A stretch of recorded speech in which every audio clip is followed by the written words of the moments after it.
చాలా బాధగా ఉందండి.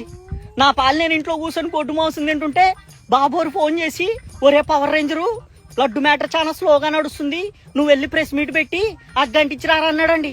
సరే బాబు రెస్యూరెన్స్ ఇచ్చారు కదా, పైగా ప్రభుత్వం మందే, మనల్ని ఎవరు ఆపేదని ప్రెస్ మీట్ పెట్టి 11 రోజులు మాలేసేస్తాను, సనాతన ధర్మాన్ని కాపాడేస్తానని రెచ్చగొట్టి మా తల మధ్య కూడా పెట్టేశాను కదండి.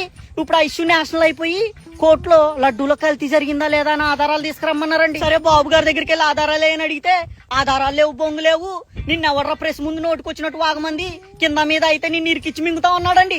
దెబ్బకు బుర్ర పాడైపోయిందండి బాబు. ఇప్పుడు ఇష్యూ సీరియస్ అయ్యేసరికి అబ్బా కొడుకులు ఇద్దరు సైడ్ అయిపోయి నన్ను ఇరికిచ్చి మింగుదామని చూస్తున్నారండి.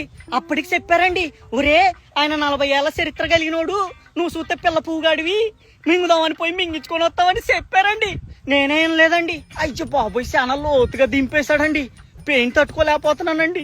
మీరు మాత్రం కొద్దిగా జాగ్రత్తగా ఉండండి బాబు గారితో.